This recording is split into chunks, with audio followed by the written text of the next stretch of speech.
Austin Dawn, what's up, buddy? He says, I ordered my first SEO Shield this morning. Woohoo! Cause for celebration. But I wanted to make sure I'm filling out the requirements correctly. Is there a video that goes over supplying the correct data? Do I supply keywords with geo-modifiers and things like that, or just tell them to fill the darn thing out in case I'm overcomplicating it? That's a good question. We are going to be updating the SEO Shield page with some additional information here very soon, guys. We just talked about it again yesterday on our corporate meeting. It is on the books to get updated so that it'll make it easier for everybody to understand exactly what to order. But to answer your question right now, Austin, or Dawn, I should say, is no, don't include geo-modifiers unless, so the typical answer is, the most common answer is no, don't include geo-modifiers, because we're trying to create keyword plus brand association, not necessarily location association.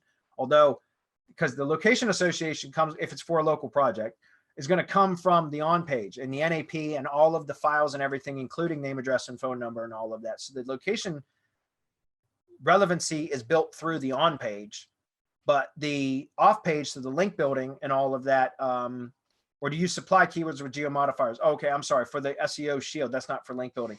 Then that depends on what it is you're trying to optimize for. So forgive me. For link building, I don't usually include geo-modifiers unless I'm targeting a specific area in a very specific way, which I can't get into here anyways. But for the RYS drive stack order, I usually don't. I usually don't include geo-modifiers. I usually just want to create the keyword plus brand association. And so I submit the orders with the market level keywords. Market level keywords are not keywords with local modifiers. It's the product and or service keywords. So that's typically how I build it.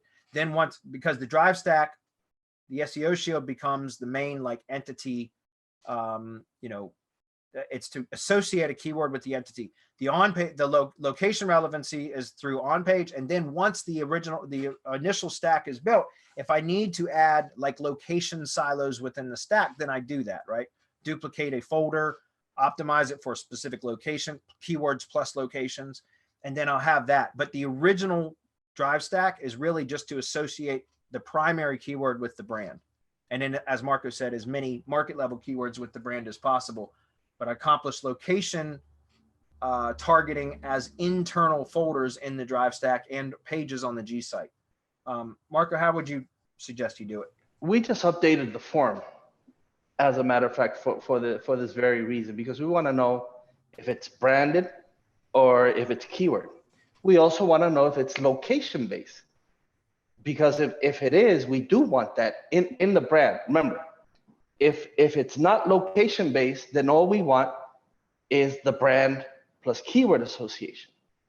But if it's local, right, with the brand, because then the brand becomes local. It's focused in a geographic area. Now, the way that you do it is fine, but the way that we suggested is build right from the start your brand plus location plus keyword association. And yes, that means location plus brand plus keyword association and any combination thereof, because we want that. We want that in that main folder. This way, when you separate it and you start keyword targeting, you start going after other market level keywords, then what we do is we go after that in there. We don't need the location anymore because we have the location with the brand.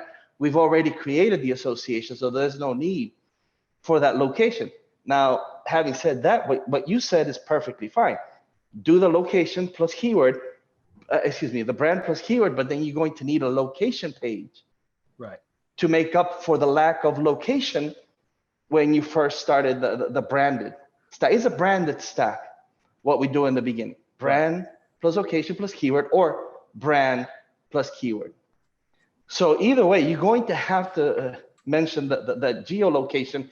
And if you're going to do additional locations, you're going to have to add those pages as you go.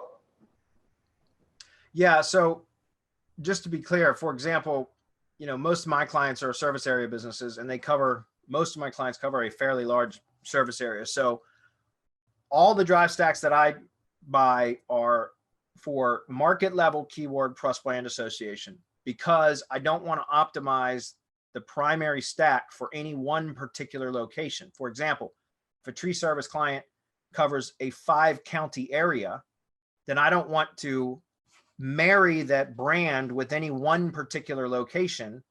And so there's no way to optimize for all 5 of those locations with that one drive stack without having location-based folders inside. So location-based silos essentially inside. So for the projects that I work on, I always do market level keyword plus brand association. Then I optimize for locations as internal pages on the G site and or folders on the drive stack. That's just the way that I do it, because most of my clients have a service area that covers more than just one specific location or county or city for that matter. And so I don't want to associate the brand with one specific area when they cover a broad area. So that's just the way that I do it. But yeah, Marco, that's good if we have different, types of drive stacks that you can select from now. So it's going to make it easier for you guys when you order. Yeah, and the scenario that you're talking about is different, right? It's different than if we're doing DC Plumber, for example, which is a brand in and of itself, and it's targeting the plumbing niche. But or like a storefront business, right? It's one exactly location. Right. It's one location, but it's serving customers at the location and in a service area.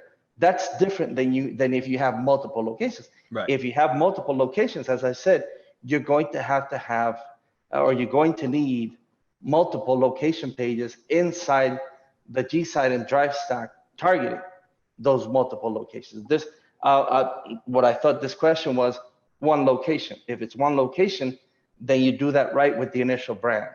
Yes. So then he says, I'm in the Heavy Hitter Club group, which is awesome. Should I join the mastermind group as well? Thanks. Well, to be clear, the Heavy Hitter group is the technical SEO group. Although SEO is also covered in the mastermind, the heavy SEO stuff is going to be the Heavy Hitters Club. The Semantic Mastery Mastermind is more about business growth and all things around the, building a business, not just SEO anymore, like it had been for so long. It's all things marketing, all things business growth. So prospecting and sales and, entity formation and all, process development, systematization, all of that, outsourcing, delegating, all of that kind of stuff. So it just depends on where you're at, Austin Don, with what it is that you need.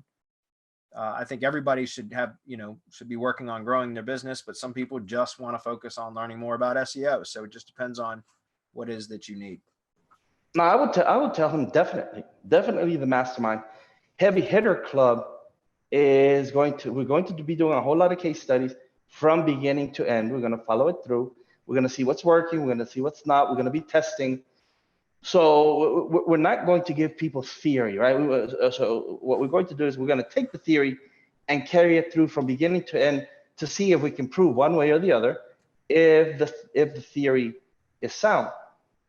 During that same time, the Semantic Mastery Mastermind continues. And it continues, as you said, with business growth, teaching PPC, client acquisition, just a whole lot more that's involved. Now, Austin, if you're a business owner, or Don, if you're a business owner and you're thinking about doing both, I wouldn't recommend that, because you have a limited amount of time in which you can do all of these things, and you will become a bottleneck in your business so that your business cannot grow. What you will need then is someone, a partner or a trusted VA or whomever, a PA, that you can assign to either the heavy hitter or the mastermind so that you can get both. Because what you should be doing is you should be concentrating on going out there and growing your business. You want to get known. You want people to understand who you are, what it is that you do. You want to be out there contacting people. You want to be getting in front of clients, closing clients. I don't know if you want to trust that to somebody else, because nobody knows your business better than you. Now, while you're doing all of that and while you're concentrating on all of that, somebody else can be applying these technical SEO methods that we're going to be going through in the Heavy Hitter Club. And that frees you up even more to do whatever it is that you want to do. And in fact, you can have two people, one in the mastermind, one in the heavy hitter, or the same person in the mastermind and the heavy hitter. But I would say that you definitely need both, because both of these together, as you've seen from what we teach and from what we share here, are deadly. Look at the Land Solutions Network. That has both of the systems, let's call them, in Semantic Mastery Mastermind and in the heavy hitter applied to it. And so one without the other would not have worked, because it's what we're building is an ecosystem where one feeds off the other, and where we can give value to people in both.